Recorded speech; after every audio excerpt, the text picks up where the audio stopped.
Hello everyone, अस्सलाम वालेकुम। आज मैं आपके लिए लेकर आई बहुत ही ज़बरदस्त कलाकंद की रेसिपी, और वो भी जो मैंने फटे हुए दूध से खोया बनाया था ना, उसकी कलाकंद बनाएंगे। आपको बिल्कुल भी यकीन नहीं होगा देखकर कि इतनी मज़ेदार सी मिठाई बन जाएगी।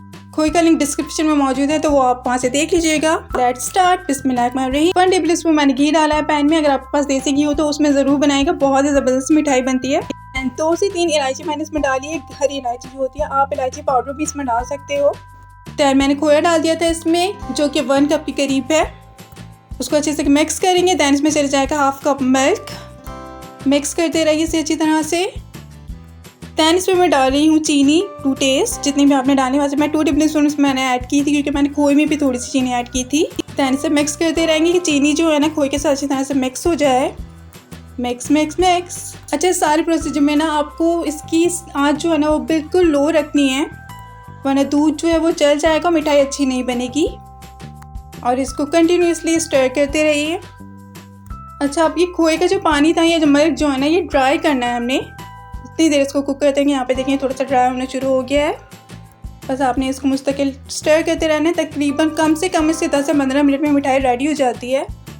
बहुत ज़बरदस्त मिठाई बनती है, आपने ज़रूर ट्राई करना है।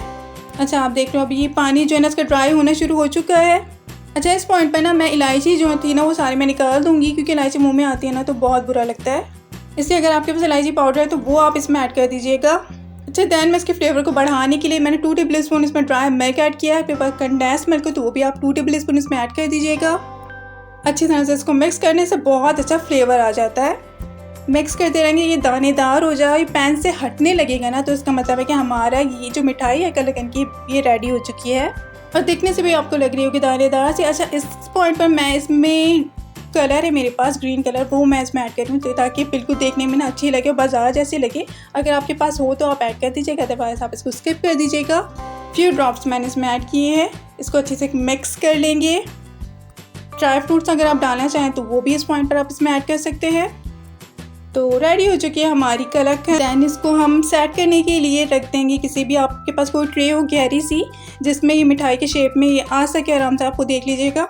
अच्छा, यहाँ पे मैंने बटर पेपर जो है ना वो मैंने लगा दिया। अगर बटर पेपर आपके पास नहीं है तो आप उसको घी से ग्रीस कर दीजिएगा, ऑयल से ग्रीस कर दीजिएगा। दैन स्मूथली इस मिक्सचर को इसमें सेट कर देंगे।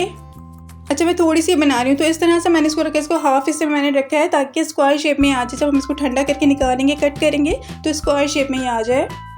इस पॉइंट पर आप कोई भी ड्राई फ्रूट्स जो है वो आप इसमें ऐड कर सकते हो। मैं इसमें पिसा हुआ नारियल जो है वो इसमें ऐड कर रही हूँ। जब रूम टेम्परेचर पर आ जाएगी तो फिर मैं इसको फ्रिज में रख दूँगी 2 से 3 घंटे के लिए। वैसे 2 घंटे में इनफ रहेगा। और फिर बस हम इसको निकाल लेंगे और इसके पीसेस कर देंगे। अच्छा, ये जो बटर पेपर है ना, इसकी वजह से क्या होगा, जब मैं इसको निकालूंगी ना तो उसका शेप ख़राब नहीं होगा। दैन मैं इसके पीसेस कर लूँगी और देखें कितनी ज़बरदस्त लग रही है। देखने से बिल्कुल बाजार जैसे लग रहा है कि फटे हुए दूध से बनी है। और ट्रस्ट में गाइस, इसका टेस्ट भी ना बहुत ज़बरदस्त होता है, तो आपने ज़रूर ट्राई करना है। तो आगे से अगर आपको भी दूध जो फट जाता है, या फिर आप फाड़ कर भी उसको बना सकते हो लेमन डालकर, पर आपने ट्राई ज़रूर करना है, बहुत ही ज़बरदस्त बनती है। तो इसे बनाइए और एंजॉय कीजिए। और अगर आपको ये रेसिपी अच्छी लगी तो अभी के पीछे लाइक ज़रूर कर दीजिएगा, सब्सक्राइब कर दीजिए अगर आपने अभी तक नहीं किया, बेल आइकन बटन भी दबा दीजिएगा। Thank you for watching. अल्लाह हाफ़िज़।